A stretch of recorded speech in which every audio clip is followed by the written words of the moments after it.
It is my let me just click this okay here. It is my pleasure to be with you as the moderator of this event on gender and conflict. On behalf of International Association for Feminist Economics, IAFFE, I would like to welcome you and also thank our distinguished speakers for their time. This event is organized jointly by IAFFE's online event and the MENA regional committees.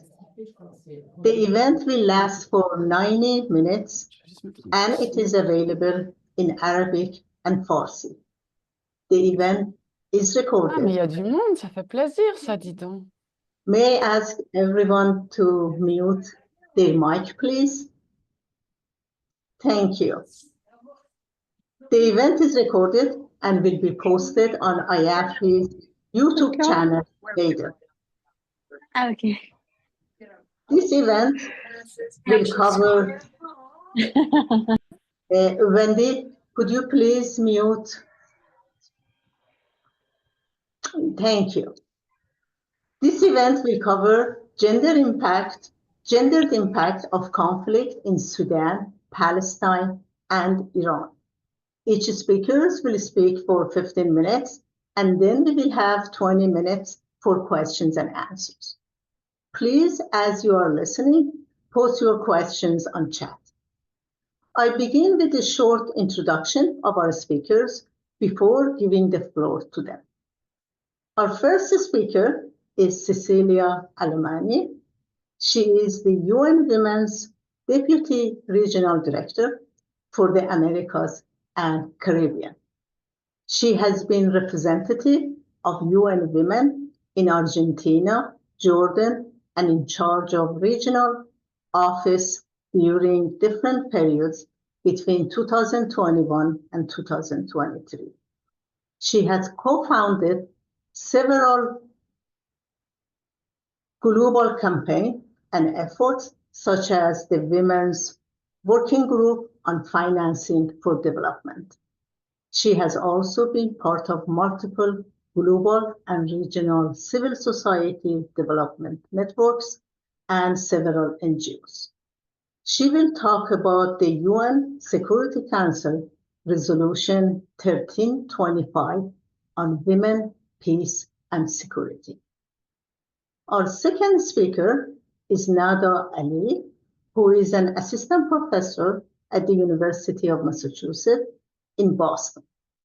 She is a transdisciplinary scholar whose research focuses on gender as it intersects with other aspects of difference, such as race, ethnicity, social class, and community. Her areas of expertise include conflict, peace building, and post-conflict reconstruction, especially in Sudan and South Sudan. Her book, Gender, Race, and Sudan's Exile Politics, Do We All Belong to This Country, was published in 2015.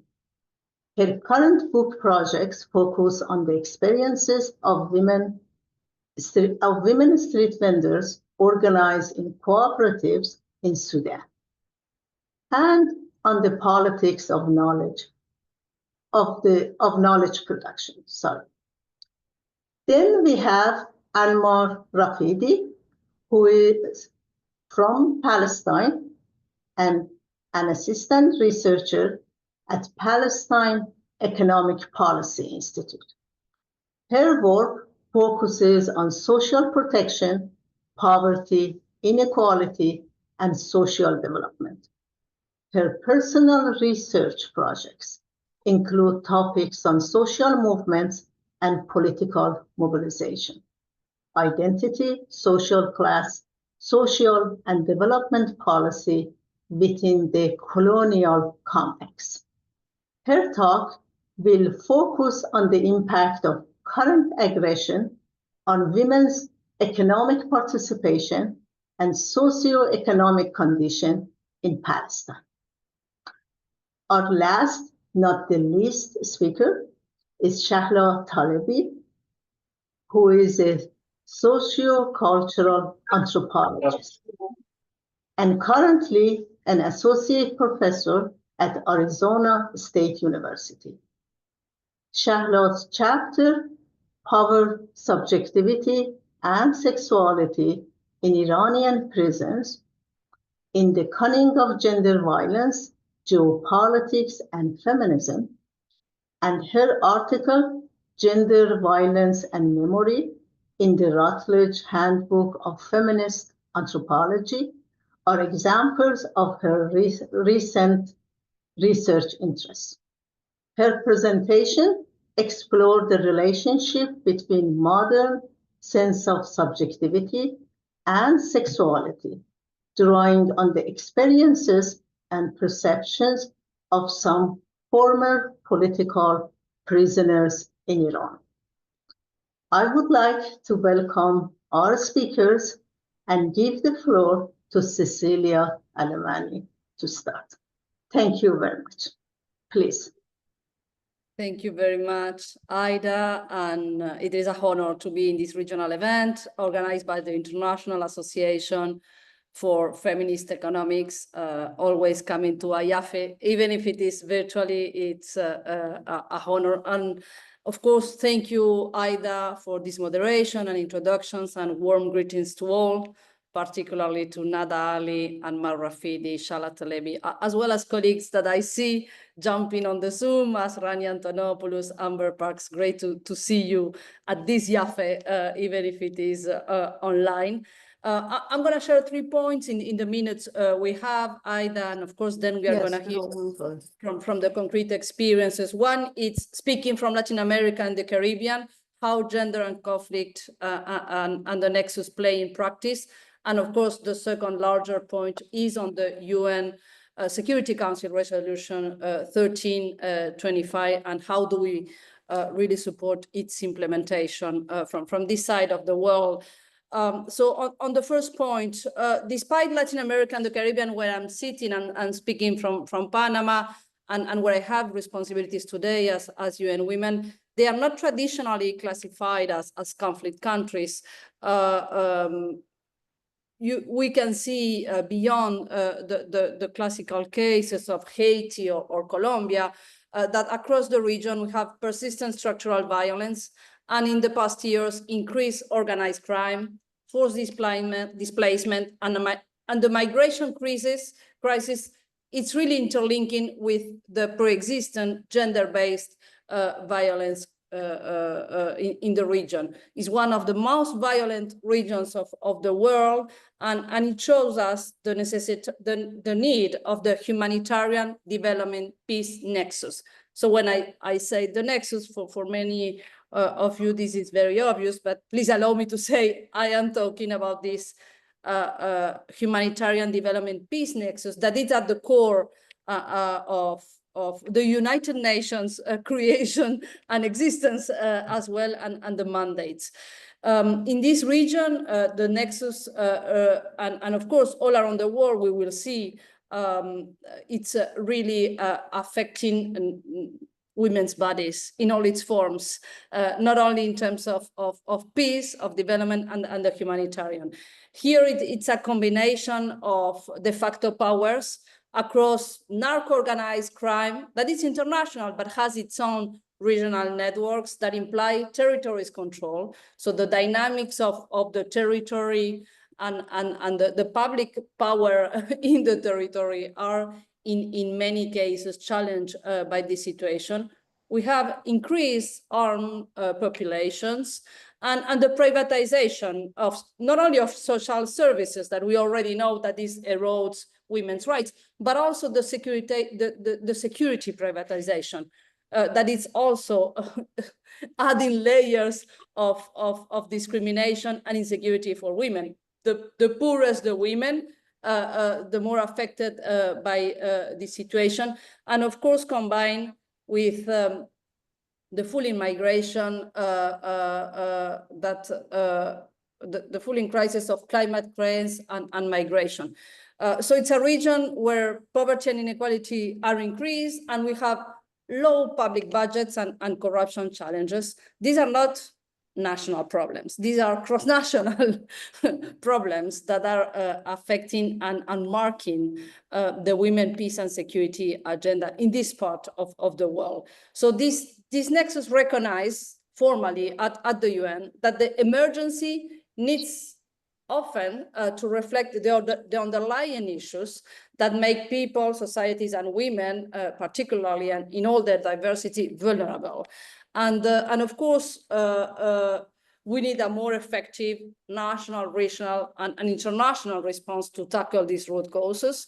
Applying the Nexus approach implies also the discussion on financing, not the typical discussion only on the conflict financing, but or the reconstruction financing that we will probably hear on, but really the decisions on the access to finance for women's organizations, for human rights groups, and of course all of those that are at the core of sustaining peace in the territories, and not the link to that sustaining democracy.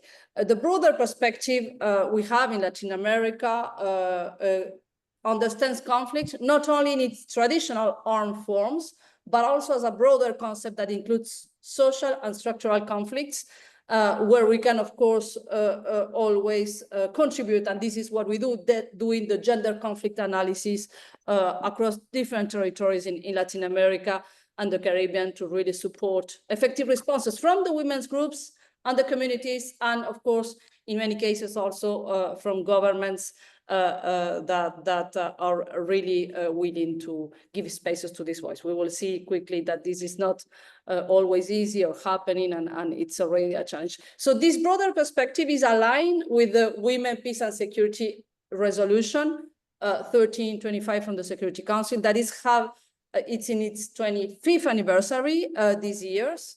And it explicitly recognized that these armed confrontations are also linked to social, economic, and political strugglers, and that and this is the importance of this resolution, it recognized that they disproportionately impact women and girls, and that women's organizations and women's participation is central to build and sustain peace and stability. It emphasizes this interaction between the humanitarian and peace actions. And in this region, of course, this is very linked to the changing nature of feminicides. In the past, and all the statistics we have are related with feminicides or femicides. It has two denominations in this region, were linked to partners, of previous partners, so this all the household vision. However, in the past years, we have seen evolving with national authorities and the justice sector that feminicides have evolved, and we have more and more in this lethal context perpetrated by illegal groups, feminicides that are done against women in context of organized crime. So we have been working with all the public ministries in Latin America and the Caribbean to really identify common standards and protocols and approach to really guide the public ministries in Latin America, the justice sector, for investigating violence against women in the context of organized crime. These come together with other regional protocols that we have been supporting from UN Women, but really led by the justice sector and of course, the gender sensitive and the feminist sensitive authorities in the justice sectors to have common standards, regional protocols for the prevention and the investigation of feminicide. So these networks are changing, and I have to name, before go more in depth on how this is applied, that the climate crisis is further exacerbating instability and conflict, and particularly in Central America and the Caribbean, also fueling the gender-based violence previous crisis and the migration crisis.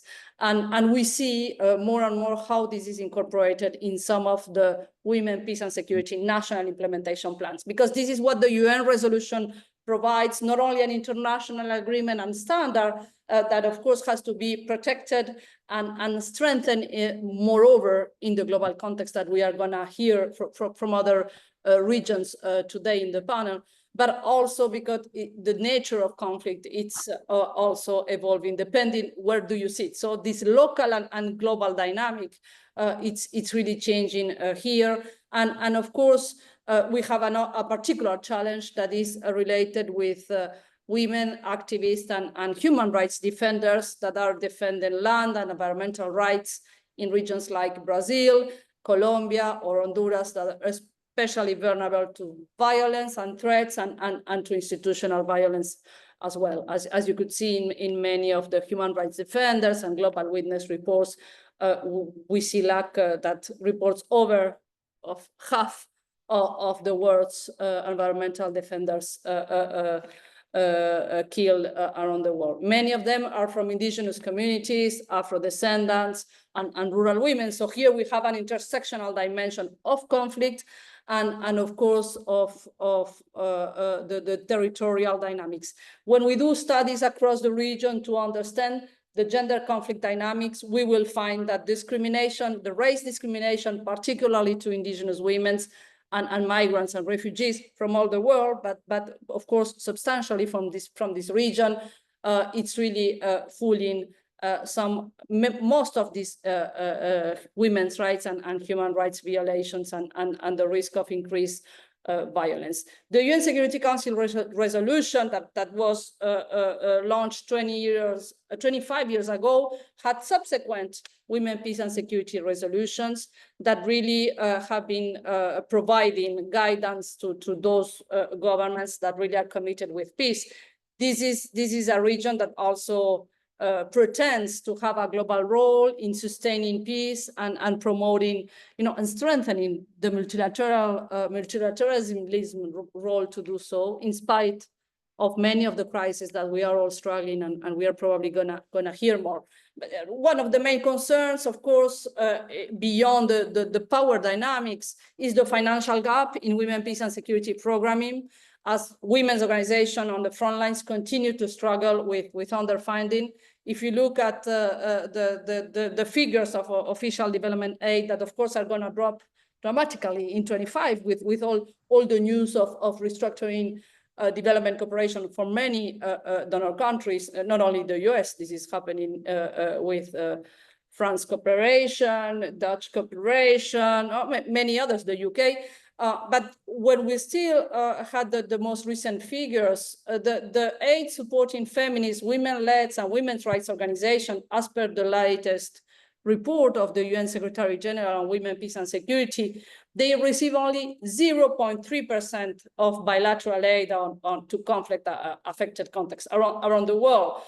So this is still a challenge, and it's going to be increased, not only because of the different dynamics ongoing in terms of international relations and the rule of law across the world, but also because of the poor international solidarity investment in terms of supporting women in conflict and women's rights organizations in conflict areas in the recent past. And of course, the drops are going to affect the situation.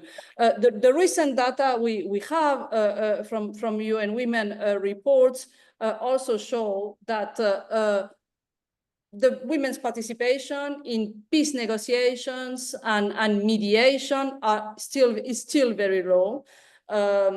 We only had less than 10% of the peace negotiations across the world are women, and if we exclude Colombia, who was one of the peace agreements process more participatory in terms of women's participation and women's participation in sustaining peace, this really drops very, very, very lower.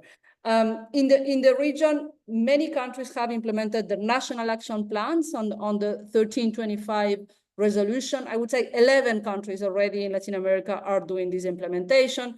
This goes from Argentina, Brazil, Chile, El Salvador, Guatemala, Peru, and of course Colombia in its third generation. Trinidad and Tobago and the Caribbean needs a particular attention in this sense.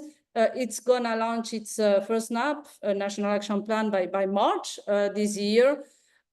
It's going to be an important milestone because it's going to be the first time after 25 years of the Security Resolution 3025 that a Caribbean country is doing its own National Action Plan. and several are in their second generation of national action plans that imply participatory processes and the understanding from governments on how mediation and peace makers and mediators in the field at the local level are really crucial to strengthen peace and democracy. And probably this is the main characteristic. We have several peace makers and mediators networks, not only at the global level, but also at the regional level. And internationally, we have the high-level political commitment and civil society engagement in the mechanism called the Focal Point Network on Women, Peace and Security. This is a space where women's organizations across the globe really have a space to influence, but for sure, this requires strengthening funding. We manage the Women, Peace and Security and Humanitarian Fund that really is devoted to increase access of civil society and women's organizations to funding in conflict-related context. And at the end of the day, and I'm sure I have to close now, we need to continue to promote effective mechanism to safeguard women and girls in increasing exposed to exploitation and abuse situations with this intersectional vision, and understand that peace, security, human traffic, and gender-based violence are deeply interconnected all around the world, including Latin America and the Caribbean. And of course, governments must take the lead in establishing also funding gender-responsive security strategies and sustaining peace strategies that are not perpetuating institutional violence, as we know it may easily happen. We need to have a deeper understanding of the role of women in peace initiatives, and we see that, of course, as a critical role to build peace around the world. We have many networks led by governments and led by civil society organizations. One is the Southern Cone Regional Mediators Network in South America, launching 4 years ago to prevent conflicts and strengthen women's participation in the social fabric in the communities, as well as the Ibero-American Women's Mediator Networks. And we have been mapping grassroots collectives that are operating at the local level in 15 countries with more than 100 community-led peace-building initiatives in Latin America that are playing roles in addressing violence and conflict in a daily basis. Most of these without funding support. Thank you, Aida. Should I pass to the next speaker, or do you want to do it? Yes, thank you very much. So, Natalie, yes. Do you want to introduce? Yes. Hello, everyone.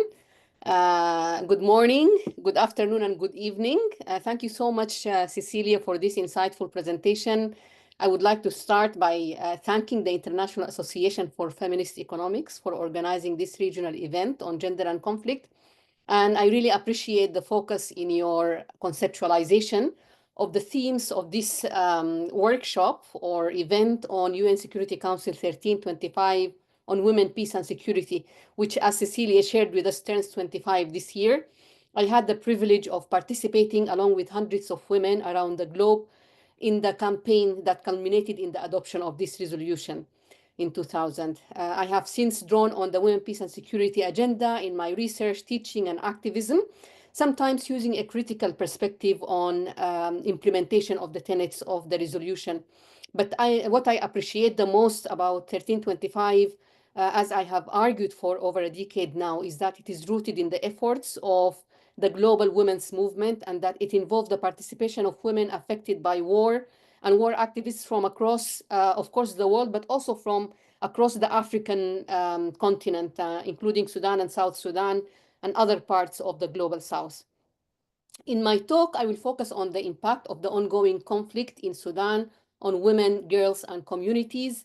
There are other conflicts that are ongoing within other African countries, and also There had been conflict in other parts of the region that have impacted, or the continent that have impacted women immensely, but I am going to focus on Sudan today, given the time, and I would be more than happy to touch upon other conflicts later in the Q&A. What I'm going to also argue is that, of course, this conflict is not the first conflict that erupted in Sudan. There had been other conflicts, and they also had devastating impacts on women and communities. But women and women's organizations continue to play key roles in addressing the impact of conflict in their lives and in their communities. And so I remember that one of the very first scholarly articles I published on women and war in Sudan was in the year 2000.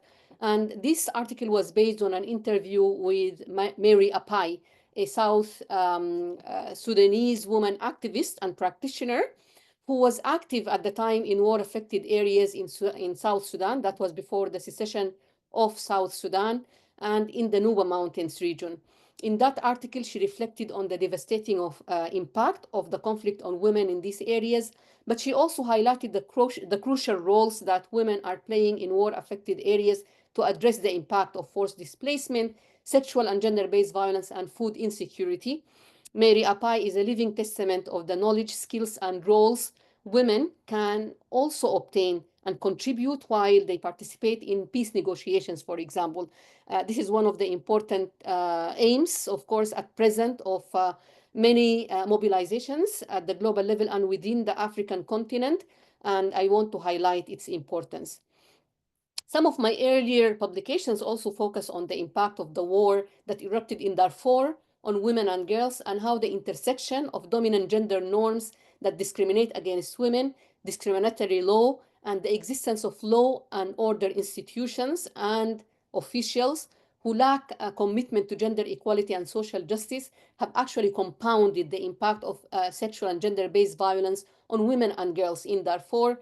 And of course, this is a pattern in other African continents. When we look at patterns and experiences in previous conflicts, we find commonalities with the impact of the current conflict on women, girls, and communities.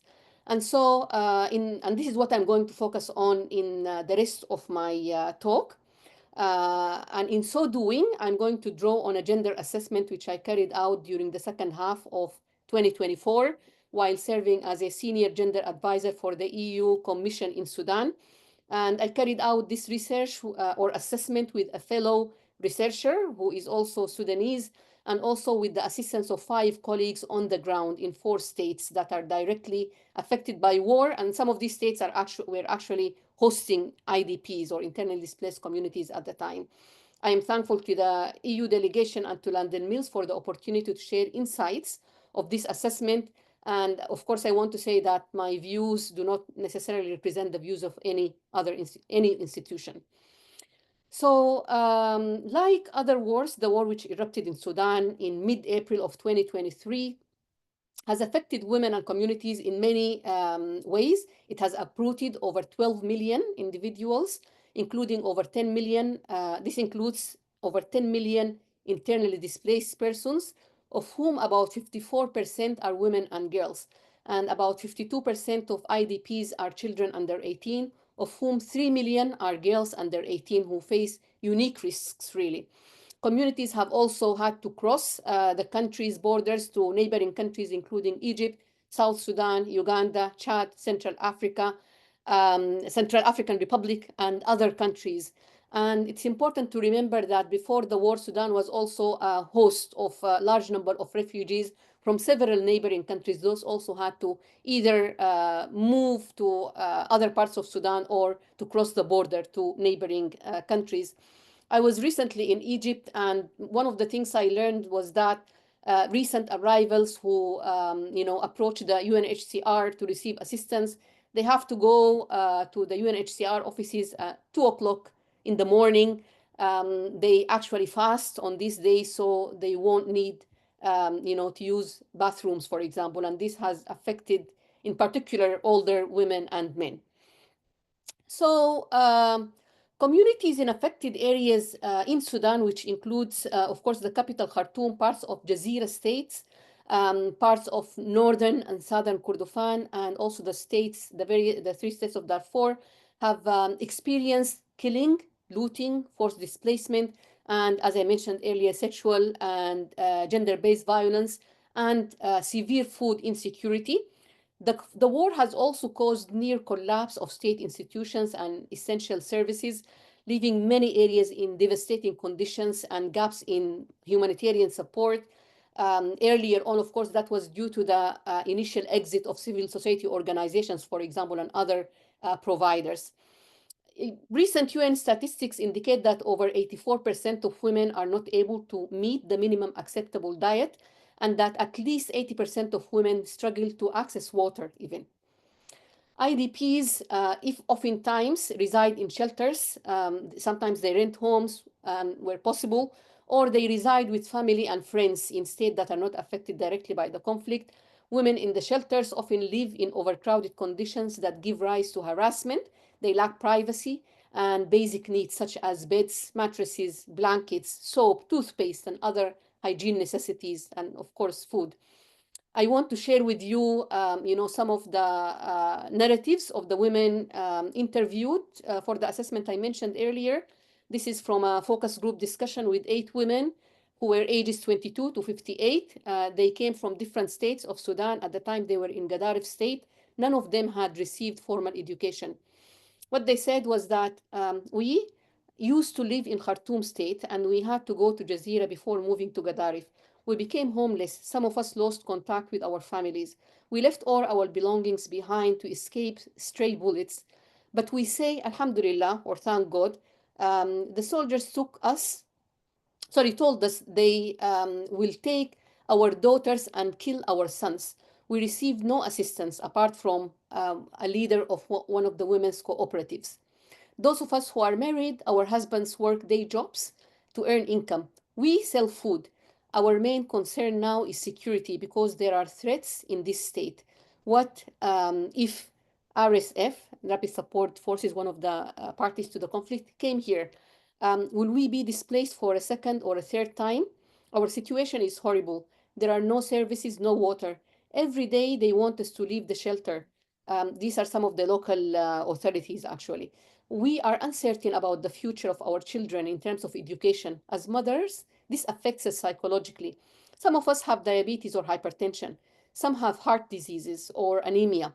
Before the war, we used to eat 3 meals each day. Now we eat 2. We worked as day agricultural laborers here in Gadaref. Some of us each earn 4,000 Sudanese jinays. This is just under $2. Some of us work in people's houses as domestic workers. When school started, our sons and daughters were not able to join, even though teaching takes place in the same schools where we reside. Students sit in the courtyard because we live in the classrooms. Our children do not have copybooks or paper or proper clothes. They just roam schools. Their future is unknown. As women, we want peace. We want peace in our communities too.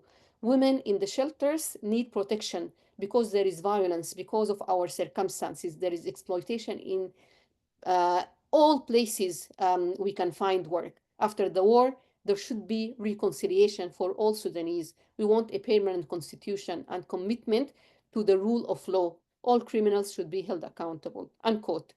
I intentionally shared this, narrative despite its length to just bring in some of the voices of the women who are directly affected by the war. The war has also exacerbated existing patterns of gender inequality and other forms of marginalization. In addition to being disproportionately affected by sexual and gender-based violence, women oftentimes face hurdles in accessing reproductive and maternity health services. Pregnant women often suffer from anemia, are unable to pay for hospital fees where charged, and are also not able to access emergency obstetric care when needed. This has led to a rise in maternal and neonatal deaths. Families in parts of the country have also unfortunately resulted to early and forced marriage to secure protection and food security for their daughters, sometimes for the whole family. Some families that had abandoned some of the harmful traditional practices such as female genital cutting have reportedly started cutting their daughters again to fit into host communities. Interruption of education adds to the distress amongst displaced communities, as was clearly evident in the narratives of the women I quoted earlier. The war, as is the case in other parts of Africa, oftentimes also exacerbates other forms of subordination, inequalities, and exclusion. Having older adults in a family at times affected their ability to evacuate. There are recorded incidents of older adults dying during displacement, for example. Having a person with a physical, mental, or other disability as sometimes has affected families' abilities to evacuate or has limited their abilities to join shelters. Some wheelchair users were not able to transport their wheelchairs when they left their homes. And the lack of medicine for mental illnesses, ADHD, continues to also have fatal impact. The very existence of this information, by the way, shows how active various forms of activists, including women and men who are active within the disability movement in Sudan, have been. I will now move to talk in a little more details about sexual and gender-based violence. According to UN Women, women and girls experience about 95% of conflict-related sexual violence oftentimes. And as I said earlier, this has been a feature of this war in Sudan and wars elsewhere in Africa. In earlier conflicts, successive governments in Sudan, especially the National Congress Party government, which ruled between 1989 and 2019, used sexual violence as a weapon of war, including through proxy militias like the RSF, which is one of the parties to the war right now, especially against women and communities in South Sudan, the Nuba Mountains, the Blue Nile, and also afterwards in Darfur. And if you follow the narratives and interviews and the statements that activists from different women's organizations in Sudan give, you would see that a recurring, narrative in these statements is that the current war is being carried out or waged on the bodies of women. And it is important also to ask why. Here, I think one of the plausible explanations is in Nira Yuval Davis's book, which she published in 1997, Gender and Nation. And Yuval Davis argues that women oftentimes and their bodies constitute borders between different ethnic groups and between different nations. And the reason is that they are responsible for reproducing the nation or the ethnic group, and the borders of these nations and ethnic groups biologically, of course, and oftentimes women also play a role in raising children and in transmitting dominant culture and aspects of cultures to children and communities. And as a result, when women are attacked, perpetrators feel that the whole community is attacked. Oftentimes, the perpetrators want to undermine whole communities. And this conflict, as I said several times, is no exception in terms of the prevalence of violence against women. Currently, according to UN statistics, about 5.8 women and girls in Sudan are in need of services to prevent sexual and gender-based violence and to address its consequences. Interviewees who participated in the assessment I mentioned earlier have described various, incidents of sexual and gender-based violence. An activist who is currently outside of Sudan told me over the phone that, quote, "There are stories that can turn the hair of any women's rights defender gray, but victims and survivors fear that if they spoke out publicly, their families will be in danger." One interviewee also told me that in a neighborhood in Ubaid, RSF soldiers abducted 3 girls. They took turns in raping them for 8 days while also video recording everything. The oldest of these girls was 17 years old at the time. They returned to the neighborhood, that is the girls, in a horrifying state. They had to report to the police so they could receive medical and other help. When the rapists found out that they had spoken out, and reported the rape and went to the hospital, they wiped out their whole house. Now, women and families in that particular area, but also elsewhere, are oftentimes fearful of reporting these crimes. Rape and fear of rape were also key factors in families' decisions to flee the capital of Sudan, Khartoum, and also Jazeera State. One interviewee residing in an IDP shelter in eastern Sudan said that... Sì. Spera, Mar, che tanco spera che tanco la... Sorry? Just, you can continue, please. Okay. That when the war erupted, I was in home in Khartoum. My daughter, 20 years old, a medical student, was at her school. I was fearful that something would happen to her. She was delayed, so we announced she was a missing person on Facebook. I was horrified. I have diabetes and I fainted as a result. Thank God she returned at 11 p.m. I insisted that we left on the same day. When I left my home, I thought I would be back soon. As we left Khartoum, she described various forms of harassment that they faced during their journey. And so they, some of the expressions they used was, كمان عندك نفس تتحنني. She had henna drawings on her hands. And they were like, why are you putting these henna drawings on your hands? Another medical student, 25 years old, who was displaced from Omdurman to North Kordofan, was not as lucky as this woman's daughter. She was the subject of beating, humiliation, and also rape. She stated to one of the interviewers, I was a medical student and overnight I became idle with no access to education or employment. I no longer have passion or desire for life. 4 persons raped me because of a former dispute between their tribe and mine. They burned our family's home and forced us to leave the area. I hope no other girl faces what I had gone through. This interviewee said that she received support from one of the women's organizations, the Strategic Initiative for Women in the Horn of Africa, but that she still lived with her relatives where she lacked privacy and freedom of movement. Thank you, Nada. I come back to you. I assume you had 15 minutes, am I right? Yes. I'm going to conclude now. You I'm can out of go time, ahead right? and conclude. I'm going to give you guys more time afterward, but go ahead. I'm about to conclude. Yes, and I just want to say that, these are some of the narratives and the experiences of people during wars. But I want us to always keep in mind that communities are resistant and are resilient. And it's important to identify the various forms of resistance that communities carry out, including women's organizations at the grassroots level, and to actually support these forms of mobilization. And that should happen also,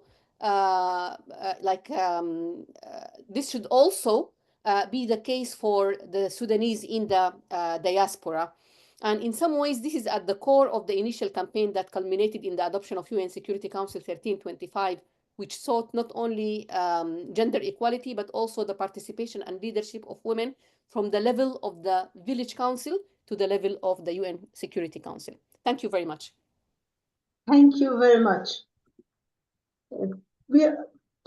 Unfortunately, I need to announce Anmar Rafidi had to leave. So we are going to move to Shahla Talibi, and then we are going to have more time that any speakers would like to add anything else, and also more time for questions and answers if we have more questions. Shahla, floor is yours. Thank you.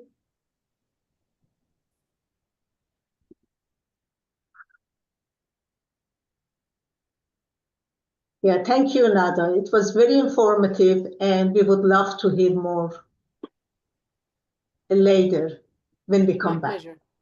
Thank you.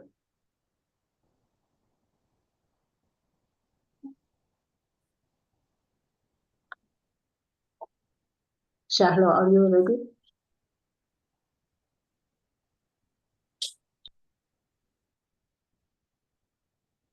Okay, hello everyone. First of all, I want to apologize for my voice, but I've been drinking hot water to get rid of it, but it's not working that much. So first of all, thank you for the organizers, the institute that has made this association, that has made this possible for us. This is fantastic to see people from so many different places. We're kind of almost the whole world this year to some extent.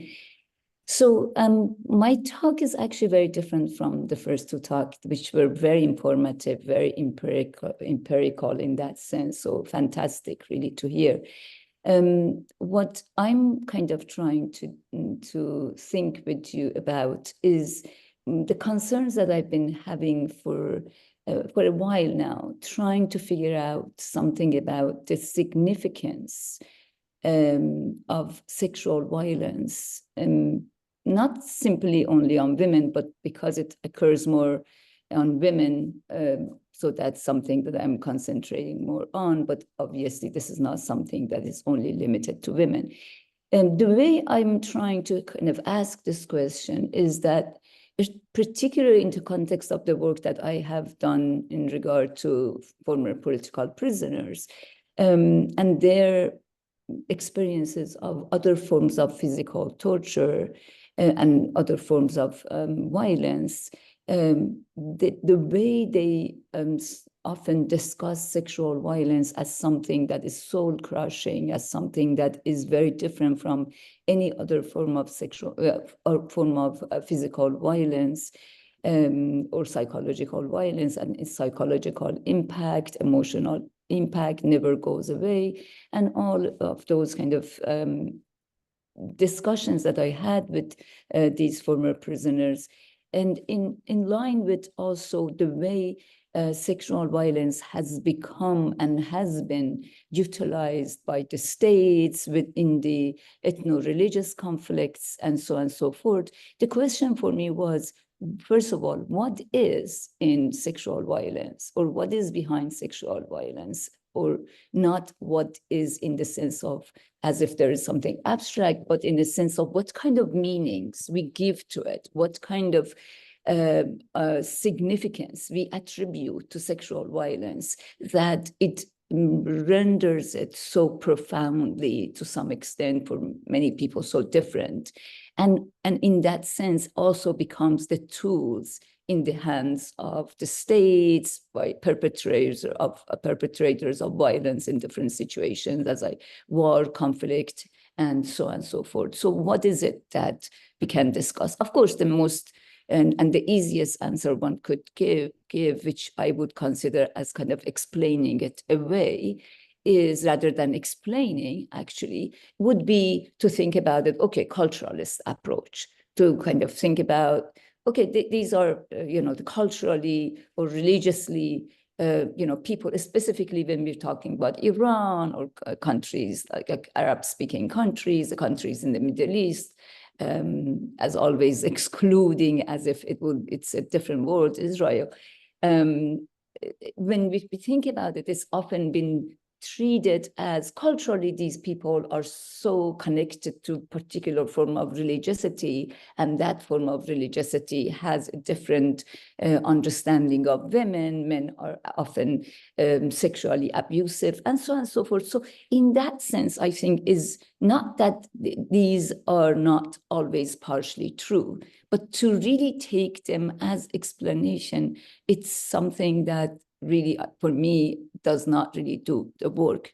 And the other often approach that we also saw, for instance, in the case of Me Too movement, is the universalist kind of approach, which is, sexual violence is naturally, universally traumatizing and is very difficult because our body is very sacred to us, and, all that. So any violation of the body in that intimate manner, it kind of is seen as the complete disruption of our subjectivity.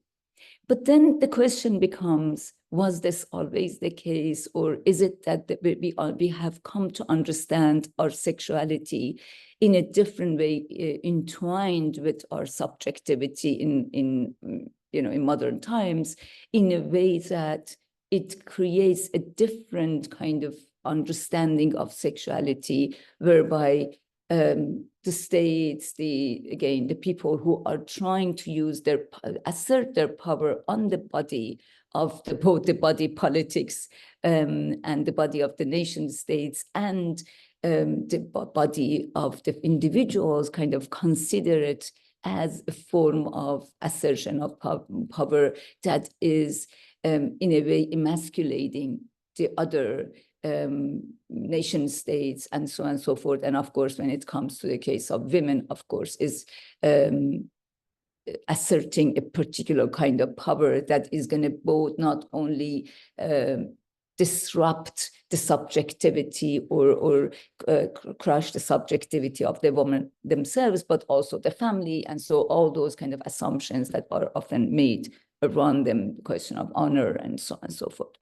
So I begin with trying to figure out how this came about. So for instance, if we think about the work that Pandey does with the medieval Japanese narratives that she also draws from Chinese narratives, the discussion she's making, the argument she's making, aside from the fact that, for instance, some of these themes we are using, like body, desire, sex, or for instance, agency, and so on and so forth, are not really, do not really mean the same in the context of the medieval Japanese kind of context, where a different kind of cosmology is at stake, a different form of differentiation of men and women in relation to cosmology, for instance, is at stake.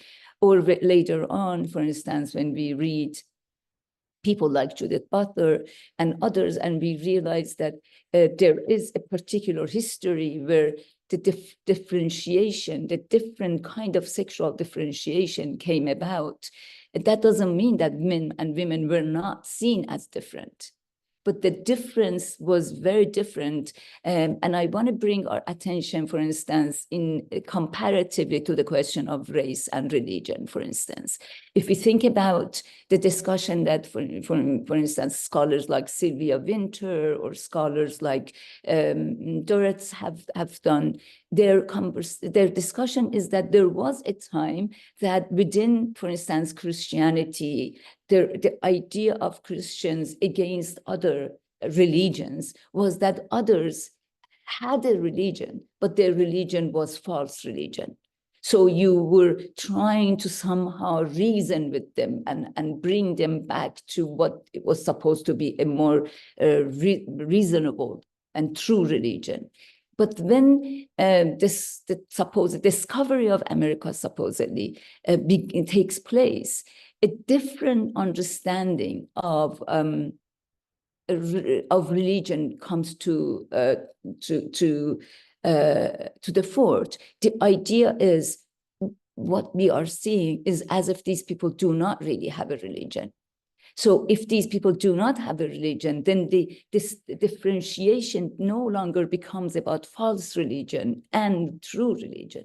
The question then becomes, if these people do not have a religion, can we categorize them in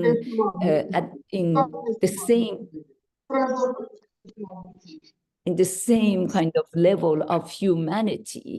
And keep in mind that here also we are coming to the, can we mute that?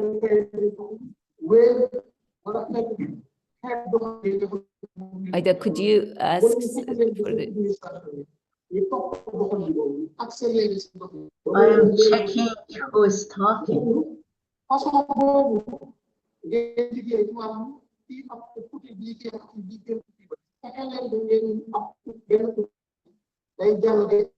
Should I just continue? Because I don't know if it's going to, the recording and the interpretation is going to be possible with this background.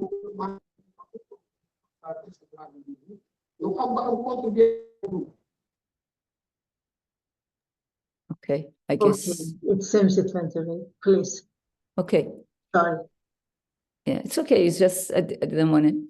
Anyway, so I think here we see a different kind of situation is emerging now with human being now at the center we are moving from the kind of what, for instance, again, anthropologists or other religious studies scholars discuss as from theological approach to religion to anthropological approach to religion, where human becomes centered.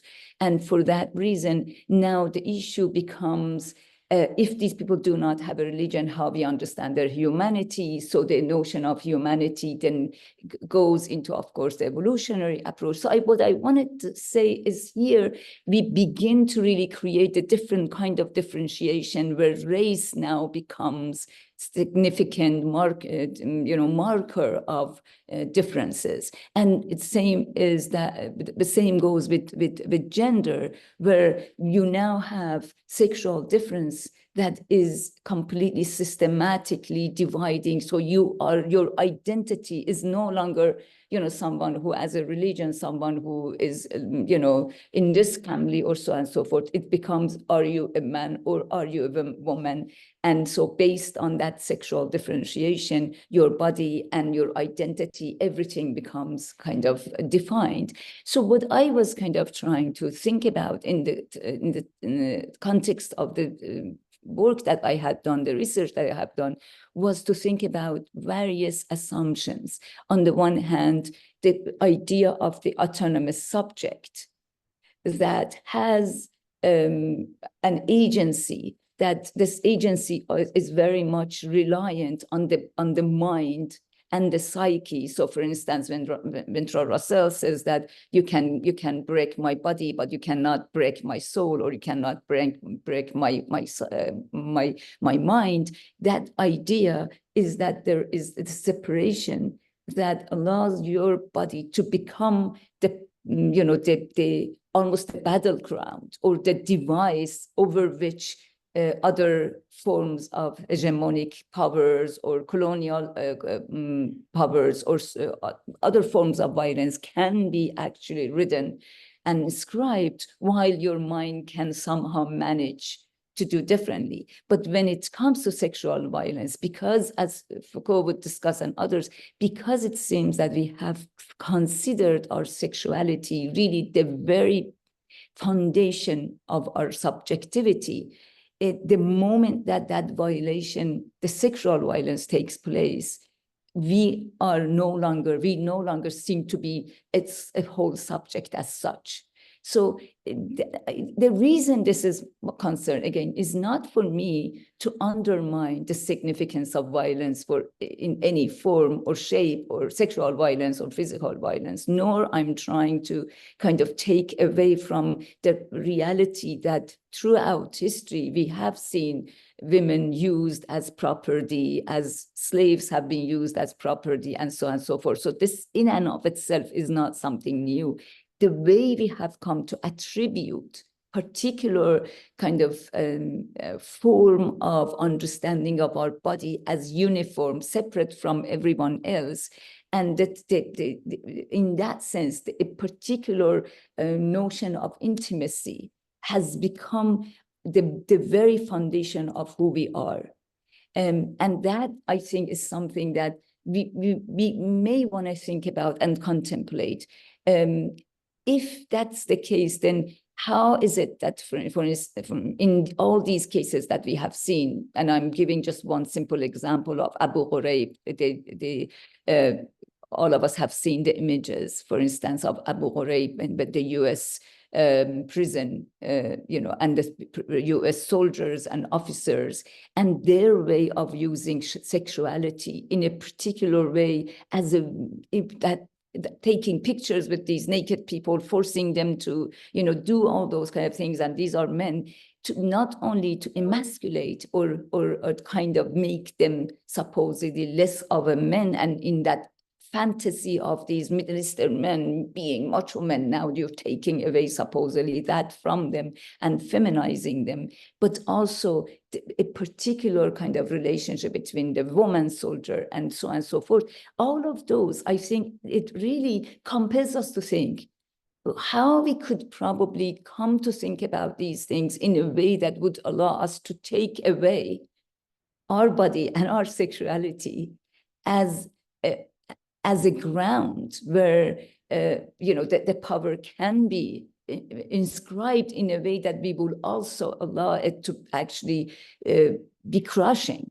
I remember like there was a case of a woman, an Indian woman, who said, despite everyone who had assumed that I should have, committed suicide after rape, I decided to survive and I decided to leave. The fact that someone has to even make a claim as such that I decided, as if it's something that commonly you have to think differently, and this is actually unusual. That in and of itself, I think, gives a different power to the perpetrators. And how we may actually consider that as something that we could think about. Again, I'm not sure how much time I have, but you are at 15 minutes. Okay, because I had put it as, I had put it as 5, but it's okay. I can conclude. So the question, the urgency of the question for me, and I know is a difficult question to ask, is how we may come to think about our body in relation to others, our sexuality as in connection to, and historically, so this was my time, and so on and so forth, that would allow us to really take away this power, at least to some extent, from the perpetrators of those kinds of violences. Thank you. Thank you very much. We have 25 minutes. We are going to go to questions and answers. Personally, I would like to hear more kind of details, information about what's happening in Sudan, what's happening in Iran, and what UN is doing in regard to enforcing the resolution. So all of these we can discuss. On the question and answers, I don't have any questions yet, but I wonder if anyone has any questions, feel free. You can raise hand so I can see on my end. And I can unmute you. Asking a question, I think I can see. I'm not sure why mine is not showing. Okay, give me this different.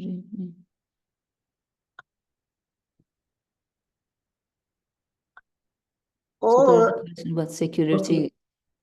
There are questions in the chat, and there's somebody who's raised their hand. Yeah, I see a question about Security Council Resolution 1325, Women, Peace, Security. Yeah. Cecilia's question to you. Yes, Aida, if you want, I can go, but we also have a hand from a participant. Let's go ahead and answer the question on the chat, and then we let the participants talk. Okay, perfect. Thank you, Aida. And just take a few minutes, just keeping time yourself, please. Thank you.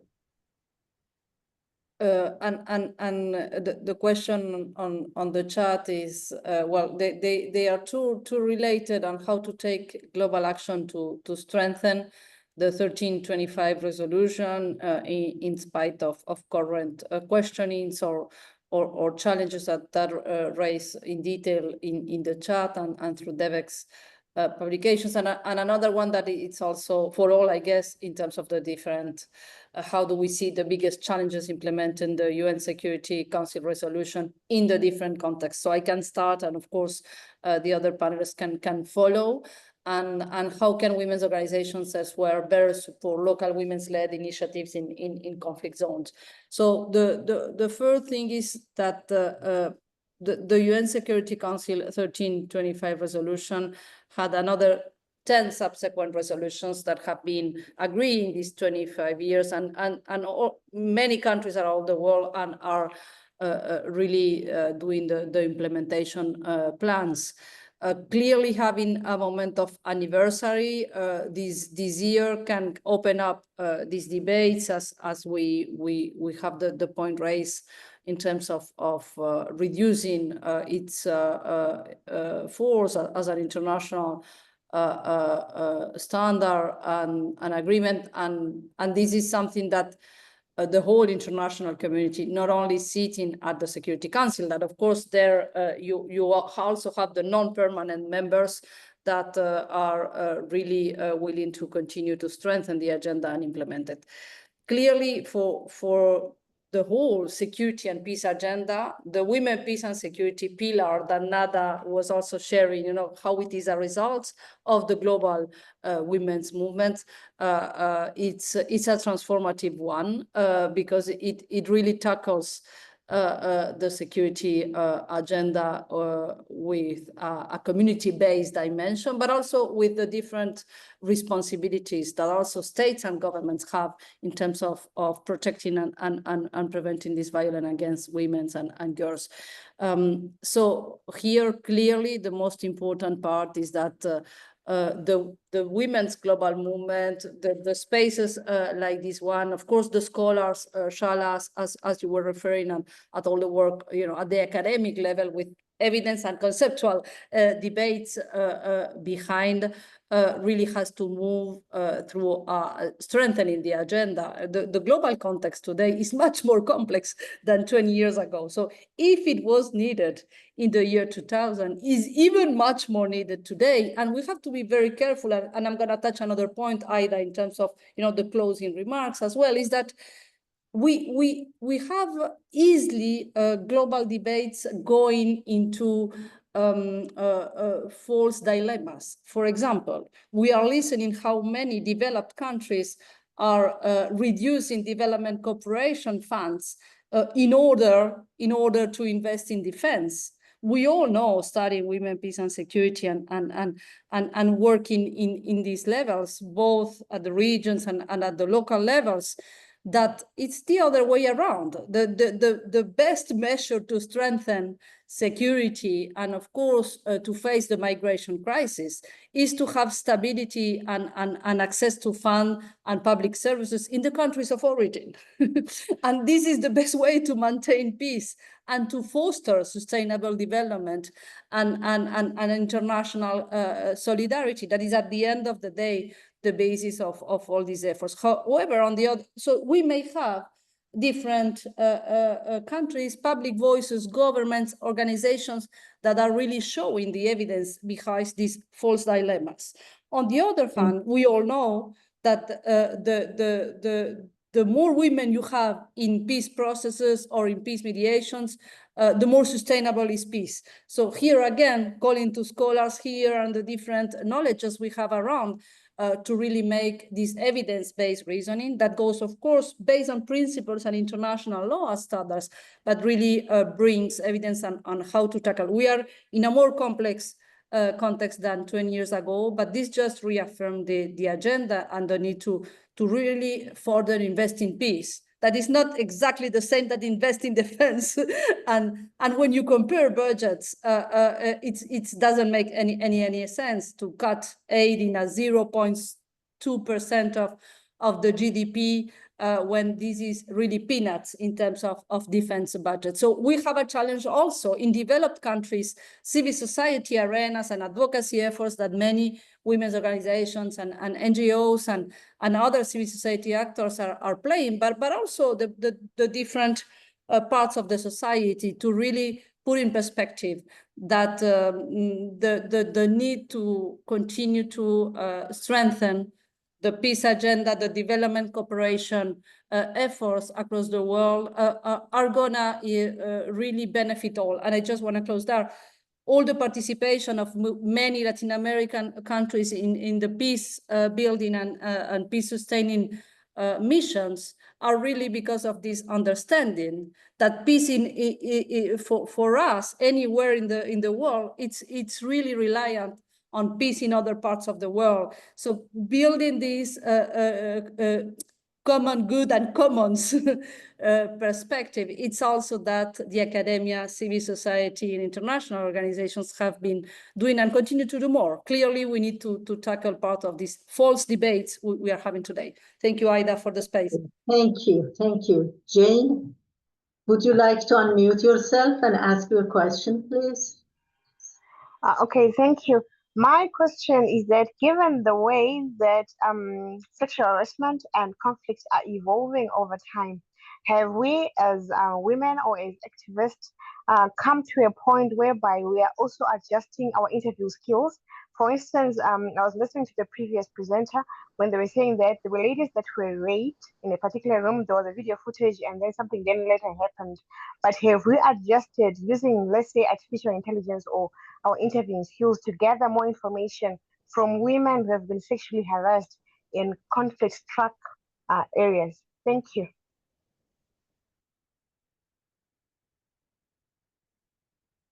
Anyone would like to answer? Examples of women? Nada, would you like to take the floor and answer? Sure. Jane, could you please repeat your question? I only heard the last part of it. Okay, my question is the refining of our interviewing skills of sexually abused women or sexual harassment victims in conflict-struck areas. Thank you. Okay, thank you very much. One thing I would like to say, which I did not mention at the beginning of my presentation, is that although I intentionally shared some of the narratives of women affected by sexual and gender-based violence, I was in no way trying to, of course, represent those women as victims. I think it is really important that there has been a lot of, discussions, analysis, and also activism around the importance of not reproducing stereotypes about certain communities, including communities affected by war in Africa as victims. Eventually they will come to define themselves as survivors and will embrace their agency, as Shahla said earlier. That's one point I want to highlight. The second point is I think it's really important when interviewing victims or survivors of sexual and gender-based violence to, in interviewing any person, it's important, of course, to follow specific ethical guidelines, but that is particularly important when we interview women and others, affected by sexual and gender-based violence to avoid, for example, re-traumatizing these victims or survivors, and to enhance their agency as well. I agree with you. There are so many guidelines that I can share with you, and research ethics are really, really important. In the research I carried out with others, we followed all these ethical guidelines. The third point is that I don't think I agree with you, Shahla, that gender-based violence is a really, I agree partially with you. Gender-based violence is a really important, violation of women's and others, physical integrity. At the same time, we need to really understand that this is oftentimes not the only violation, right, that happens in the context of conflict, and we need to give equal weight to different forms of violation. I think this is really important. There is a subsequent resolution 1820, that focus on particularly on gender-based violence, and that is really important. Violence is important, and so are many other forms, of practices that affect women's lives. And then the final point is, and I tried to make this point in my presentation, is that it's really important to understand that sexual and gender-based violence in conflict does not just happen in a vacuum. It is oftentimes rooted in, dominant beliefs about femininity and sexuality, right? So in addressing sexual and gender-based violence during conflict, it's important to listen to the voices of victims and survivors. It is important to come up with immediate action to address the needs of victims and survivors, but it is also important to think about the structural factors that actually contribute to sexual and gender-based violence in our communities and to address those. I hope I responded to your question, Jane. Thank you. Yes, thank you. Just before Charlotte, Tara has a question too. Charlotte, would you like to answer same questions quickly? 2 minutes, please. And then we move to Tara's question. Yeah, let's hear Tara, and if it's connected, I can, try both. If not, I wanted to just add something that Go ahead and add. Yeah, sure. Go ahead. Go ahead. Do you want to? Well, No, I was saying, let's hear Tara. If the short. question is It's short. connected, It's then we could already- answer, together. If not, then I can Okay. probably come back and just add something later. It's okay. Go ahead. Okay.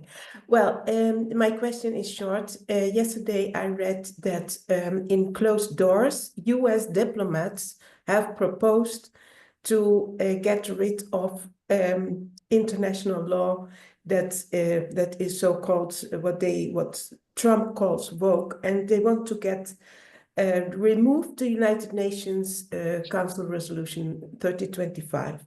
So I was wondering, what can we do to face this problem? Thank you. We move to Charlotte's point, and then we go to panelists who wants to answer. Go ahead, Charlotte, please. Thank you, Tara. Maybe Thank actually the other two speakers could do more Yes. justice to answering this question, but let me just kind of get back ahead. to that and see if we could. So one of the things that is fascinating when we are, and sadly fascinating, when we are seeing what's happening in the US and Europe and many other places in the world, is actually the recognition that Nada was just also mentioning, that these things do not happen in vacuum, and that history is not something that we can see as linear progress. Is that right? We see how, so we often think about, again, women, violence against women, sexual violence, this, that, as if these are separate categories that we can discuss without seeing all the other factors involved in them. The war, the history, economic issues, globalization, immigration. I mean, there are just so many other factors that create a condition under which many of these forms of, violence kind of take place. So for that reason, I think what we are seeing in the US is really, really telling. The claim to being, the leader of the world in democracy, liberalism, and so on and so forth, and how we can see literally every aspect of our social life is being, attacked and pushed back, is something that I think both tells us how we have to really rethink some of those things that we consider as established progress, kind of social fabrics. And on the other hand, how we can actually take this idea of belief as something separate from everything else that gives rise to those kind of beliefs, and those beliefs themselves kind of contributing to the condition. So how we can kind of act against these things, of course, there's so many ways. I'm not going to even try. I think Cecilia and Nada may have more practical answers to that, but I think all of us are in the situation that we can see the danger. So at every aspect of our lives, I think nowadays we have to really consider how we can stand up, how we can push back, and how we can realize that, again, what we consider as has already happened and we're there, nobody can take us back. That's not something we can take for granted. The danger is real, and I think our resistance has to have real form and real impact. Thank you, Charlotte. Yeah, the question is what to do, what actions we can take. That's what I said that I think. Yeah. Anyone? Nada? Cecilia? Any of you would like to comment? Okay, so I think this is an important point to think about and to, liaise maybe with women's organizations and activists within the US and around the world, and ask about, the next step. What should these organizations and activists do? That's one thing. The second point is, I think, 1325 and the 11 subsequent revolutions, I think they are 11, right? They constitute important frameworks that activists in the global women's movement, in local women's organizations have been using to advance, women's participation in peace negotiations, the importance of integrating a gender perspective, into peace agreements and other interventions, in post-conflict settings, for example. I personally believe that women's organizations, especially in war-affected areas, will continue, to put pressure on governments, sometimes using frameworks like 1325, sometimes without relying on these frameworks, right? To advance this agenda. It's important in its own right. Some of the women who are facing the challenges I described, there are many other challenges that they described. They don't have the option, of just sitting still and not doing anything, because 1325 is no longer considered a major framework by any government in the world. They will continue to carry out their activities. So this is what I have to say at present. Thank you. I define myself as an opti-pessimist, all the time. So what is happening around us in the world, such as the events that are happening in Sudan that I have described, are, like they cause pessimism, right? But at the same time, I look at the activism on the ground, the way that communities have organized, and that the way they have started to, work to meet the needs of people affected by war and women affected by war. And this include women at the grassroots level who have had no access to education even, right? And the various forms of solidarities at the global level. This is all a cause for optimism, on the other hand. Thank you. We have another question on the chat. Maybe this question is to Cecilia. How does data collection shape our understanding of gender and conflict? What are the advantages and limitations of relying on surveys and large data sets, and what alternative methods can provide deeper insights? Anyone would like to answer? Cecilia? Yes, I can start either, and of course anyone can follow. Well, clearly this is one of the, when we look at what did we advance and what of course has pushbacks, as Shala said. Development is not linear, democracy is not linear, peace is not linear, but this year we have the 30 years of the Beijing Platform for Action. And one of the pillars of the Beijing Platform for Action 30 years ago was sex disaggregated data. And this is clearly, and of course in reliance with other international instruments and standards like CEDAW and others, but having more sex disaggregated data available across the world, of course, with huge gaps, with huge data gaps. I'm not saying everything is resolved, but having more sustained and organized sex disaggregated data around the world is really one of the gains in the past 30 years. Not only to have evidence for independent research at the academic level,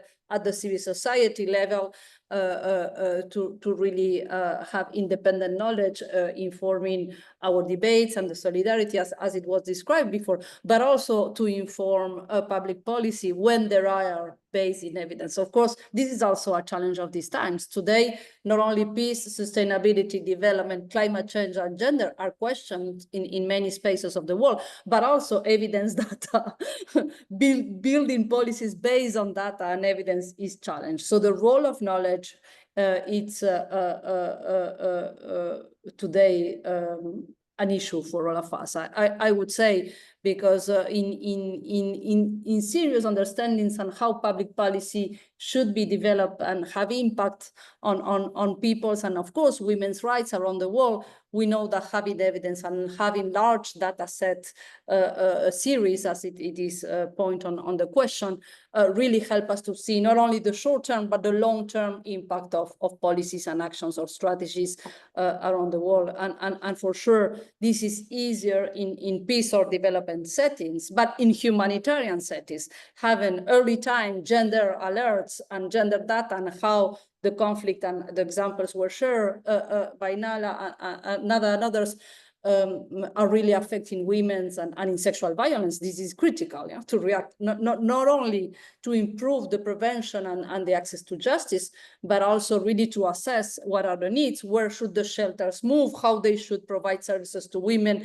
in the conflict situation, and of course, all the humanitarian deployment is dependent on access to data. We have alternatives, and the question goes to the alternatives, but we need to ensure that the national statistics systems, whatever they are, of course, in terms of peace or somehow stability, continue to be strengthened and continue to focus on sex disaggregated data, because this has been, again, to have more relevant and impactful policies.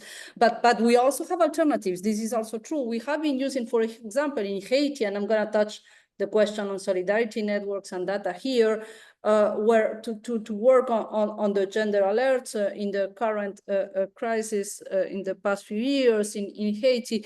We also relied together with other partners on big data information, because even if we have strong governance, economic, social, and violent struggles in the country, almost everyone has a cell phone and is producing data. So we also can rely alternatively in other big data sources for gender data analysis. But at the end of the day, the main information was coming from women's locally and community-based organizations that were just taking the phone and speaking and providing the information and helping to really spread, the service for information through the cell phones. And here may be an example, of course, still struggling to how better support women's organizations and women and girls in Haiti. A few years ago, a large network of Caribbean civil society organizations and women-led groups built a support from the Caribbean to women in Haiti. And this is, of course, a channel for psychological support, for permanent really engagement that, of course, need to grow. We should have more of that. How do we all engage with women's networks in conflict situation? It's something that, of course, requires solidarity, strength, but also communication. And I really believe that these spaces and IAFFE can help us also to really connect the scholars with the organizations and the community-based groups that are struggling with this. I'm going to stop here because I know that we have... Very correct. Thank you very much. Very well explained. Our time is up, but we added 5 minutes, so we have 4 more minutes. Anyone who would like to add anything? Just before you do that, this is a very good discussion. We are gonna follow up that with future events, and hopefully we are gonna have speakers from Palestine to talk about the conflict in Palestine too. Now, 4 more minutes. Anyone last kind of comments? Shahla, Nada, any of you? Just close it. Okay, so I wrote a brief comment in the chat responding to one of the questions. Yes, paying attention to global inequalities is extremely important. And something I did not mention in my presentation is that regional interests are actually at play in relation to the Sudan conflict and its continuation. That's one thing, but I want to just thank the association and really for hosting this event. And I look forward to attending your future events, including the event you are organizing at the University of Amherst in the summer, I think. Yes, the conference is in Amherst in July, beginning of July. Okay, so that's not too far from where I look forward to meeting you all in person there. Likewise, and thank you, Ida, for coordinating this event. And it was really a privilege to share the platform with distinguished colleagues. And I want to thank the participants also for their comments and questions. Thank you. Thanks a lot. Shahla?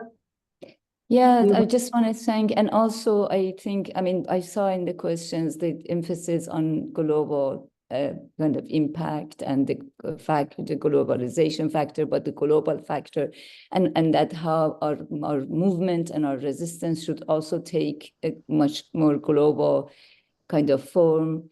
And we should see, how these things are not just simply in local levels. And I think that's really important. In the way in my own way, even though I didn't really get to that much, in the way I was trying to show the way we have come to think about these things are much more global than local. And so in that sense, there are systematically kind of informing how we think about ourselves, how we think, even as we are thinking about different religious traditions, different cultural traditions, and so on and so forth. But the reality is that the ideas and forms of being in the world, attitudes travel. So I think one of the things when we are thinking about our movements about women is, on the one hand, to see, of course, the particularities of how and where we are, fighting against what we are fighting. But in the meantime, I think we have to really look into other women in other places, other kind of forms of resistances, and find solidarity in almost every level. I mean, but nowadays, unfortunately, the question of women is tied up. Like, for instance, one of the things that Nada, you brought up is that, think about the case of Syria during the beginning of the war in 2011, 2012. There were so many women who had to extend sexual services to just have their children survive. So particular religious even sanctioning of that had to take place in order for people to actually somehow come to terms with what was happening. And most of the time, we do not often think about those things as sexual violence, because at the root of it is the war and poverty. At the root of it is the very basic survival. But the basic survival and the poverty and the economic factors and many others are very much intertwined, where these even forms of resistances, displaced forms of assertions of power actually happen in some of those local conflicts. So I think that is something for me is important to keep in mind. Thank you very much. Thanks our audience and thanks to speakers. Very well done. And I look forward to seeing you again in future events. Have a wonderful day or night. Bye, everyone. Thanks. Bye. Thank you, everyone. Really nice meeting every one of you. Thank you.